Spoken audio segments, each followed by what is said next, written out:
Never mind. I'll pick up this thermos. That'll be it. God. Oh god, there's too many of them. Too many of them. That totally hit me.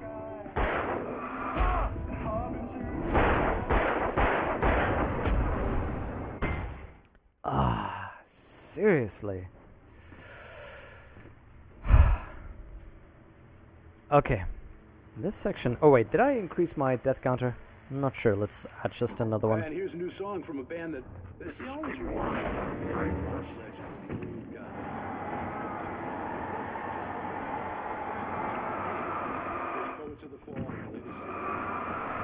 Buddy, come on.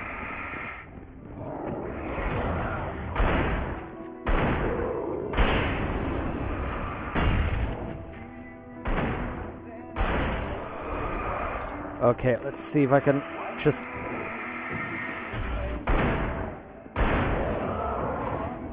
Oh god. There we go, that run is so tricky. Yes! That dodge though, that dodge.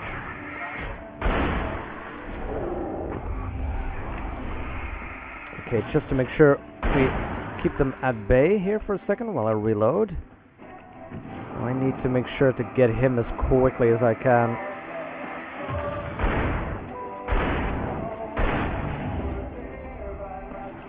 That was so lucky. Okay, you know what I think I'm gonna do? See if I can... There we go. Keep that near him while I try and dodge. There we go. There we go. Get them at a distance.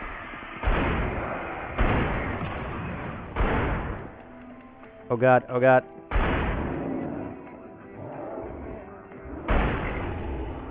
Okay, I need to get rid of him. I'm quickly running out of ammo though.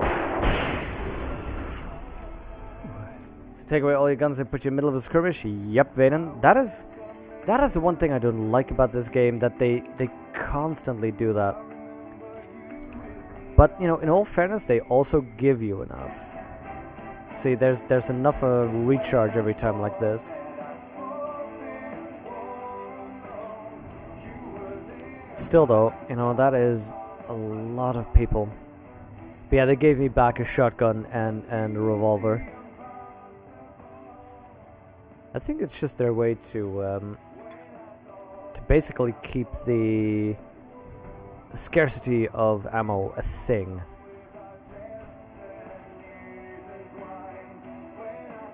Okay, let's see about crossing this. Fellas, I'm gonna move to the checkpoint. See ya.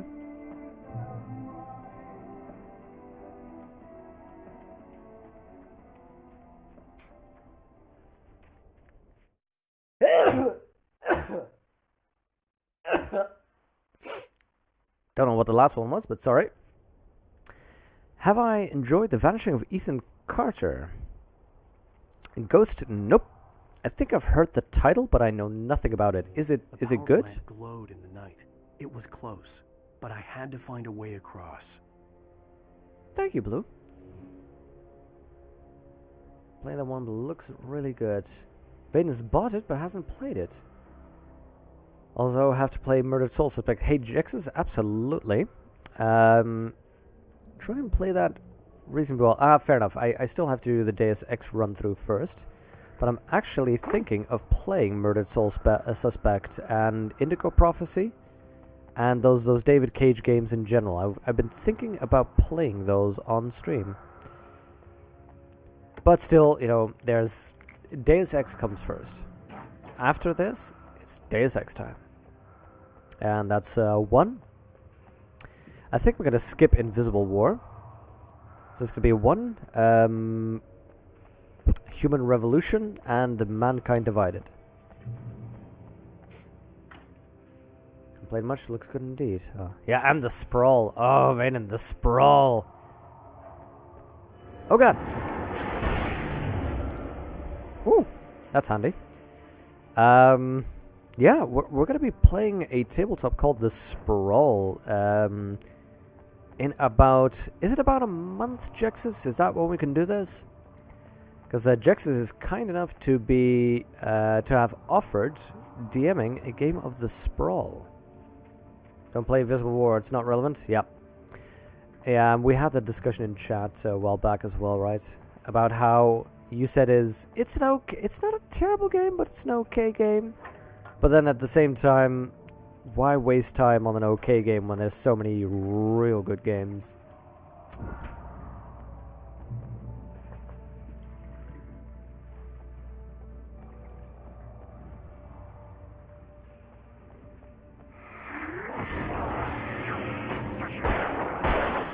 There we go. I heard you, buddy. I just want to take care of the other ones first. Because that leaves me with the time to deal with this fellow. Can I shoot that?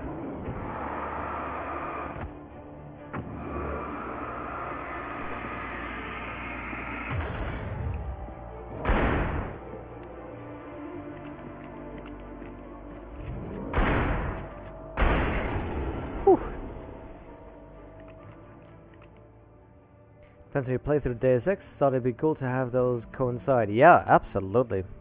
I'm thinking the same thing. It would be really cool. Get a bit of cyberpunk feel to the channel. The snobberpunks. Cyber snobs? Cyber snobs is not as fun as the snobberpunks. I like snobberpunks. Does later Gibson Sprawl? That's the Sprawl trilogy, right? Neuromancer and Faden, what's the other one? What's the one that follows Neuromancer? I, in fact, still have to read the second one. I've read through... Nice. I've read through Neuromancer. I have not read the entire Sprawl trilogy, actually.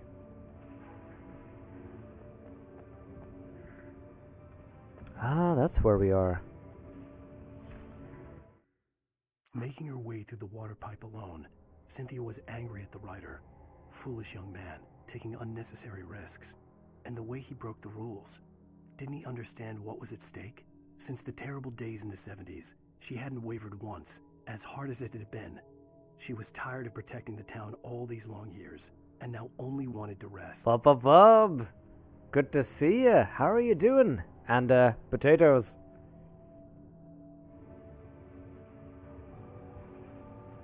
Yeah, I'm with Jexus on that one. Who cares about classic cyberpunk or new cyberpunk? It's cyberpunk. That's cool.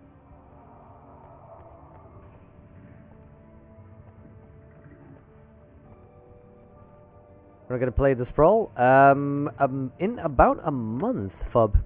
Because that's when we have finished Alan Wake, and we're gonna be starting a Deus Ex playthrough. So we're going... the channel's going snobberpunk.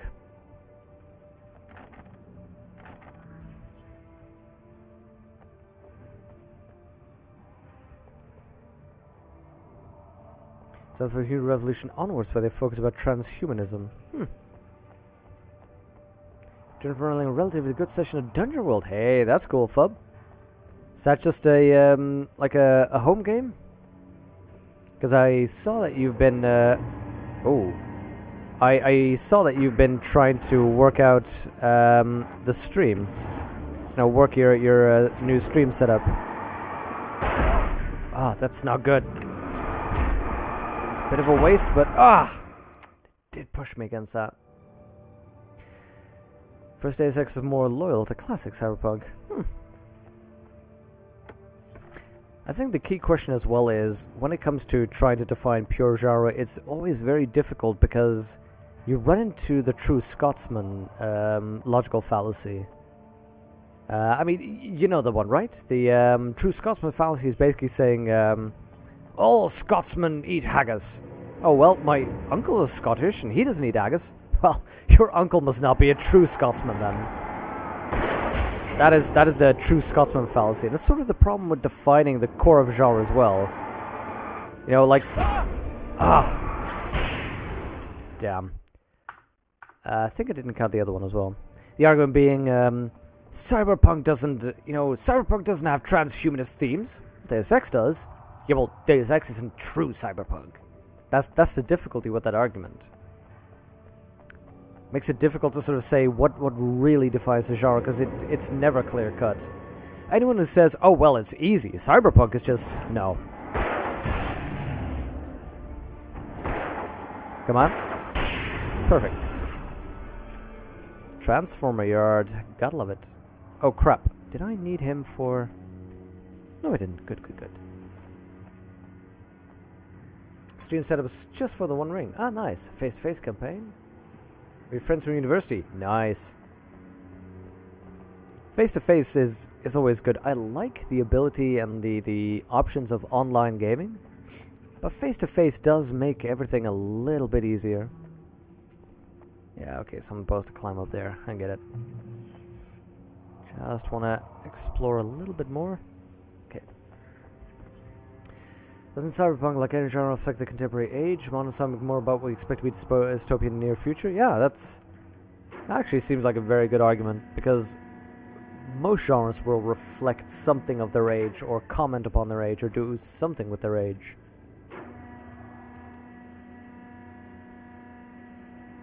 The one with the exploding dwarves? Wait, what?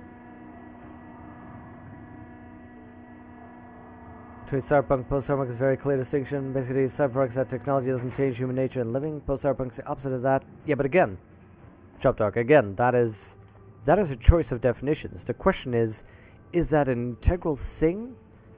Because the problem with genre is there's no objective truth to the genre. It's not like I can point at a tree and say, hey, that's a tree, because that's a tree, you can see it. The problem is it has to do with semiotics, the sign and signifier. When there's a word that directly represents something in the world, like microphone, then that's easy. But when it refers to something which is an index that describes something else, that's difficult. Because when I say crap, no, I wanted to read that manuscript. When I say cyberpunk, it's a fictitious thing that I'm creating. So by defining the genre, I make the genre. Or do I make the genre by defining it? You know, which direction does it go? Do I first find a set of books and then say, oh, they have something to do with each other. Let's call that cyberpunk. Or do I say, I read this book. I think this is about something. I'm going to make a category called cyberpunk. And then the next book I think, does it fit in here? Yes, no? That's basically what we're working with. The story I had written in the cabin had come true. Touched by the dark presence, I had written a horror story. But the end was still missing. The story was incomplete, and the last unfinished page of the manuscript still sat in the typewriter in the cabin study. If I could get back there, if I could read the page, then I could write my own ending to this story and save Alice. First session was epic. Ooh, session reports. If you're bored by the stream and want to read something interesting, ouch, Fub. Ouch. Nice, though. That's really cool. I like those session write-ups you do. In all fairness, when I need to get back into the groove for a session of something we've done, kind of read up on those session reports and go like, that's what we did, yes. I just thought that cyberpunk was a genre of science fiction set along the subculture of oppressive society dominated by computer technology. I don't know, I think cyberpunk frequently features the mega corporation as well. You know, that idea of monopolies or corporations which have grown so huge that they just become a force outside of law. Kind of like Donald Trump. Which I suppose, you know, to come back to Vaynon's argument, that is also a reflection of the fears of our age. The degree to which corporation... Oh, God! The degrees to which corporations already operate outside of the law by virtue of their economic strength. Don't claim that one is worse than the other. Oh yeah, no. I mean, it's all good. Cyberpunk is cyberpunk, and it is a lovely genre. No, I think it's more just the issue of how can you how can you deal with those things? How can you define those things and work with them? Because that's sort of the difficulty, right? You don't need to know that a banana plant is actually a tree and not a plant to enjoy bananas. So on the one hand, you can... Okay.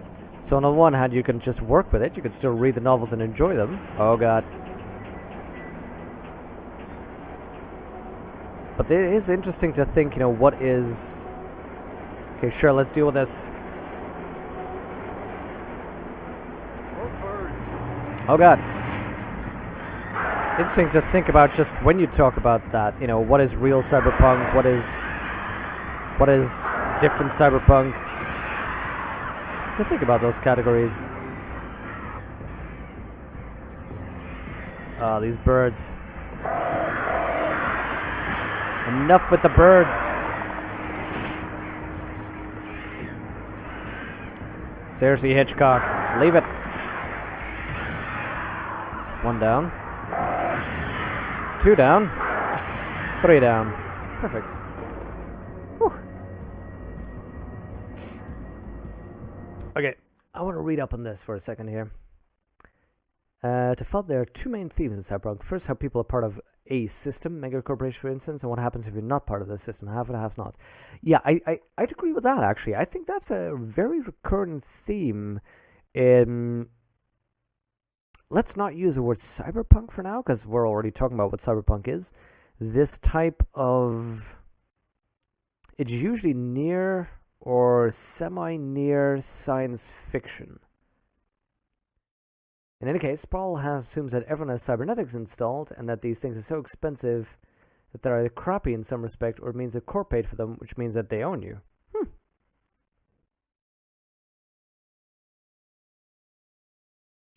Hey, I like that. I like that idea, Chop Dog. High tech, low life. I like that.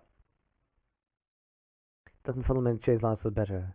Second is how technology becomes more and more pervasive, how it affects us as people. Yeah, that I would also see exactly. So for that point, that it's pervasive technology, and I think that Chop Dog, what he's saying, the high tech, low life, that's sort of the mood in which that is played out. That the corporation technology and the relationship between the two is, I think, yeah, I'd say that, yeah.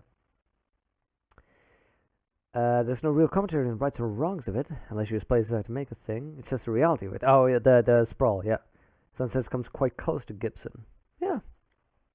And I think it means that you can, I don't know, you could twist it to be, the Sprawl, at least the RPG, you could twist it to become Blade Runner, you could twist it to become Neuromancer, you could twist it to become a Snow Crash, anything really, right? Checks us. Hackers, the RPG. You know you want a rotating phone booth. Role-playing setting's not really cyberpunk or post-cyberpunk, it's a setting. How you play it out between you play and GM. Well, not necessarily though, Chop Dog. Because that's where you can play to genre or against genre or just mash. So I think that role-playing settings can definitely try and be evocative of certain things. Like White Wolf, World of Darkness and Vampire was supposed to evoke this Anne Rice type of genre and stimulate that kind of gameplay. The problem that it didn't, and that it becomes super powered action horror, not even horror, is something else. Rated XX more concerned with major conspiracies. From HR onwards, it starts getting more about what technology does to humanity. Huh. Y'all are nerds. Hathor, you big nerd. You have a degree in 3D animation, or is it animation? 3D design? 3D design. Talk about being a nerd, eh? Whoop, whoop, whoop, whoop. You prefer the term geek? I don't know, I quite like nerd as a term, really. Geeks, nerds, whatever. Lend me your ear.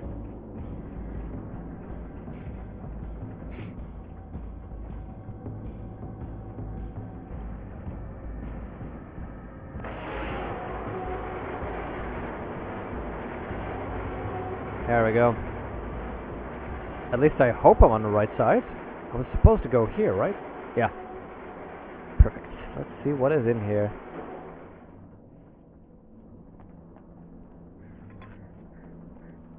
Shotgun. Yes. Don't mind if I do.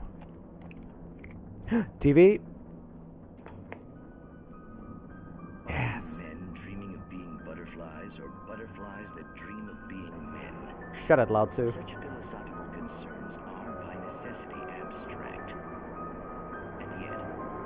else can find concrete proof of the nature of our existence in Night Springs.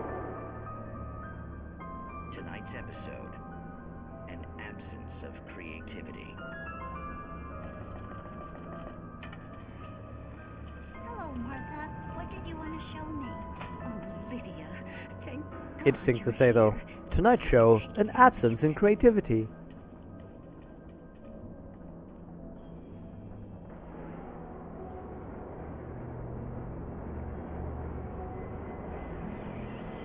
Oh, Martha. Oh, that's amazing. Isn't it just? I found it here this morning. It's like it isn't there, but oh, I can't look straight at it. Yes. I'm sorry about that. Oh,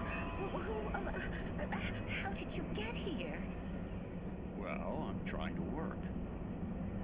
Did you put this thing here? In a way. To be more precise, I put everything here but that. Really?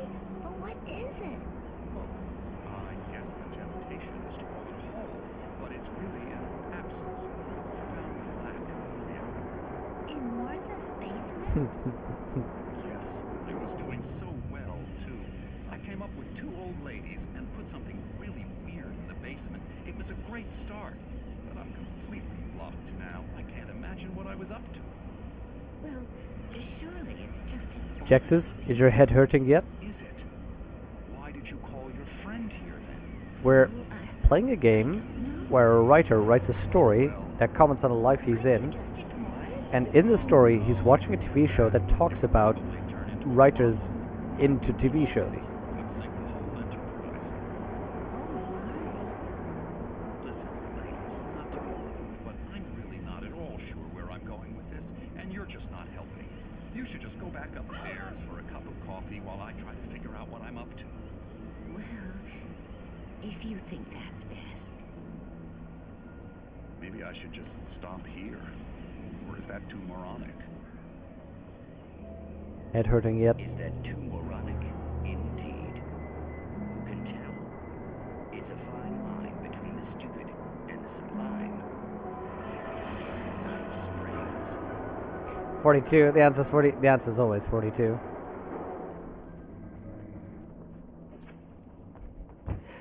I like that though. There's a fine line between the stupid and the sublime in Byronic Gamer's channel. We managed to lose the flock. You're almost at the power plant. Keep going. We'll give you support. I'm sorry, but surely you could have landed here. Surely you could have landed here. Okay, 5.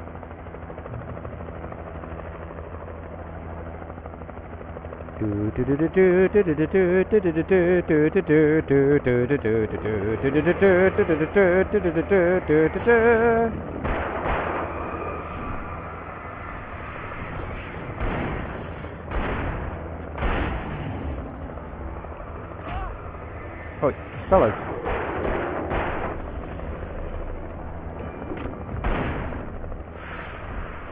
Them dodges.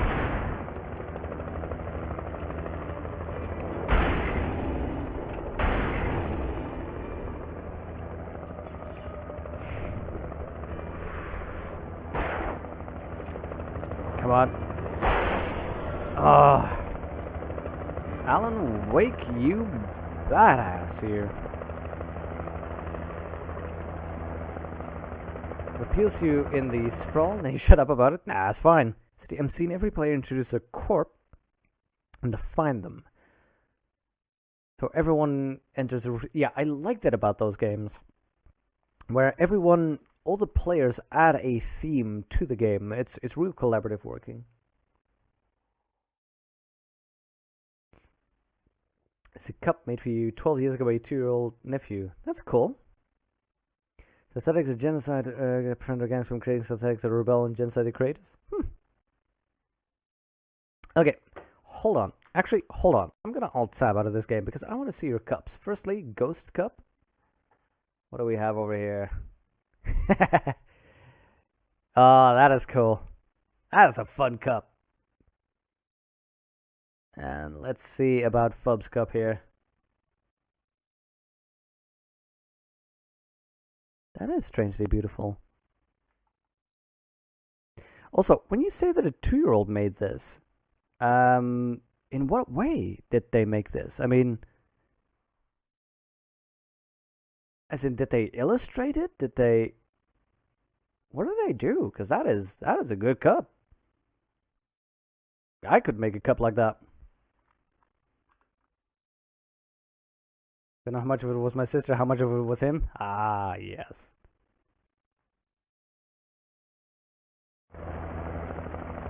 Oh yeah, Chub Dog, exactly. Alan is amazingly good at using guns, but you know he messes around with it a little bit. But at the same time, though, you know, no military experience, yet still has no qualms about just shooting person after person. Sure, you know, it's kind of demonstrated that they're possessed somehow. But, you know, what if they could get better?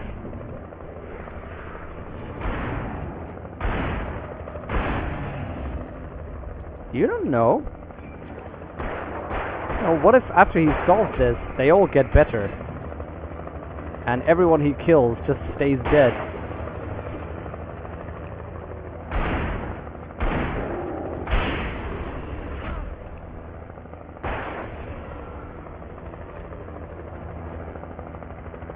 There we go. I do not have a lot left. Sorry, fellas, I'm just taking a little bit of a detour.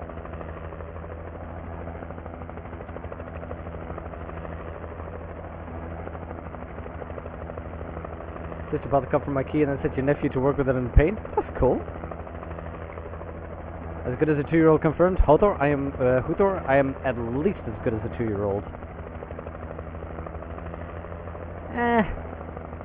I'm as good as a 2-year-old.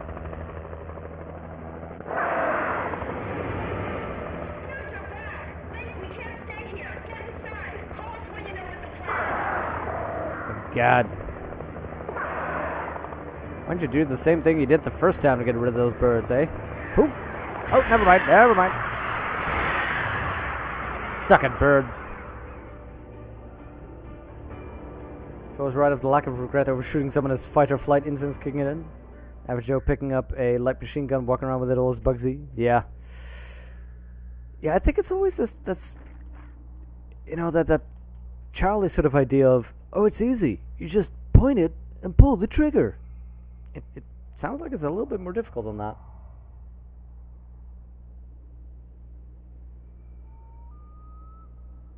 Considering 2-year-olds have no sense of right, wrong, good and bad, being as good as a 2-year-old is saying a lot. Well, you know, ethically speaking, I actually know very few people who can argue the difference between right and wrong, good and bad. A lot of people will, you know, do things to say, you shouldn't steal. But if you ask them, really, but why? Why shouldn't you steal?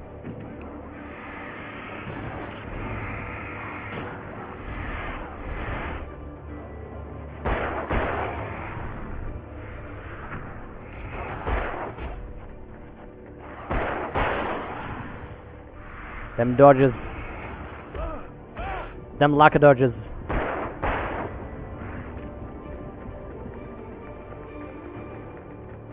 Come on, come on, come on, you can do it, Alan! Makes them magically disappear. Nope, nope it doesn't.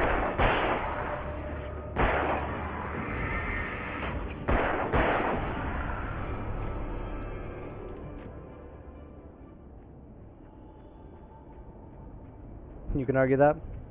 I see the Taylor's Principle. Have I ever played it? Ghost, I've never played the Taylor's Principle. I tried doing some puzzle streams, but on average, you know, the most amount of plays I have, Safe Haven. Huh. They just don't seem to like to watch it. My viewership really drops when I play them, so I'm hesitant to play puzzle streams online anymore. You could argue that. You're right and I'm wrong. I don't know.